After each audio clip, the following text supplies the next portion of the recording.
Adding a stone veneer siding to a wood-sheathed exterior wall is a great way to add an elegant look to your home. This project can be done inside or outside of your house, but this video will focus on the step-by-step process of putting a stone veneer wall on your home's exterior. The first thing we'll do is prepare the surface. Mark the stud locations on the wall sheathing to make it easier to install the metal lath. Next, secure water-resistant barrier using 2 layers of house wrap or grade D felt. Apply the layers shingle style with horizontal overlaps of at least 2 inches and 6-inch overlaps on vertical seams. Make sure the water-resistant barrier is installed smooth to allow the subsequent metal lath to be installed tightly. Next, secure the corrosion-resistant galvanized metal lath. Attach it horizontally using galvanized roofing nails. Make sure to penetrate through the sheathing into the studs at least 1 inch. Hit each stud every 6 inches on center vertically. Make sure the metal lath is tight to the wall with no bumps. With the metal lath firmly attached, you are now ready to apply the mortar scratch coat. Prepare the stone mortar mix according to instructions on the bag. Add water gradually until you reach a mix consistent with a thick pancake mix. It should be sufficiently thick to hold to your pool trowel without instantly sliding off. The stone mortar mix should be applied with sufficient pressure and thickness to fully embed the metal lath with mortar, resulting in a stone mortar lath thickness of a 1/2 inch to 3/4 inch. Once the stone mortar mix is thumbprint hard, scratch the surface horizontally with a masonry stiff brush to create a mortar scratch coat. The rough texture helps ensure a good bond with the stone.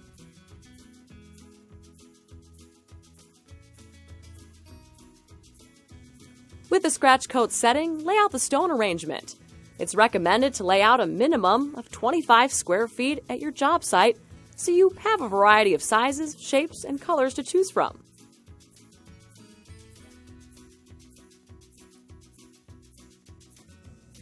Next, apply the stone veneer. Using the same stone mortar mix that you used for the scratch coat, butter the entire back of the stone with the nominal 1/2 inch of mortar. Next, pin the stone to the wall, wiggling it with a back and forth motion to achieve a full bond. Push with enough pressure to get stone mortar mix to squeeze out on all sides, ensuring a full setting bed that covers the scratch completely. With the proper stone mortar mix, moisture content, and scratch coat, you should feel the mortar start to grab the stone within a few seconds of the setting process. Once set, no further movement of the stone should be made because any movement of the stone hereafter may break that mortar bond. The stone design calls for a horizontal look, so use a level to mark the scratch coat to help guide your work and ensure the installed stone holds a level orientation. Should we want to adjust the stone's position or have inadvertently moved it, you need to remove it completely, scrape the mortar off, and begin again with the buttering of the back of the stone. If you're in a warm, dry environment, you may need to spritz both the wall and stone with a small amount of water. This will help ensure proper hydration during curing and secure a good bond with the stone. The scratch coat should be dampened, but not drenched.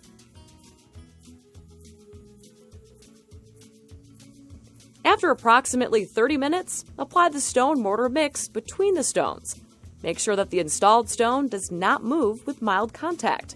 If it does, the stone will need to be reapplied. To grout the joint, fill a grout bag with the stone mortar mix, ensuring that reasonable hand pressure will release the mortar from the tip. Then insert the grout bag tip fully in between the joint. Fill the joint to the desired level and ensure that the mortar is forced into any and all voids. After the stone mortar mix has cured to the point that is thumbprint hard, you need to strike the joint. Use a tuck point trowel or the handle of a paintbrush to force and compact the stone mortar mix down into all cavities and voids in the joint. Use sufficient pressure to completely fill all spaces of the joint to create a seal around the stone. Scrape away any excess. Brushing is the final touch for the mortar joints.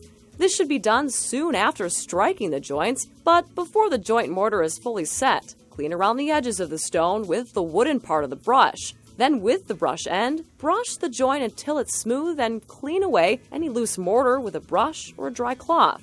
Do not use water or wet gloves, as this may smear the mortar, resulting in a haze on the stone.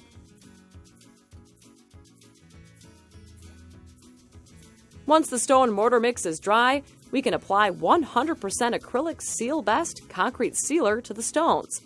This product is a professional-grade, breathable concrete sealer that dries to a clear matte finish. Avoid ultra-gloss sealers, which can trap moisture in the stone and cause damage. First, sweep off all loose dirt and debris from the surface. Then, rinse off the stones with water and allow it to dry thoroughly. Stir the concrete sealer thoroughly and apply a thin, even coat with a brush. It's that easy. Enjoy the new look that stone veneer adds to the outside of your home.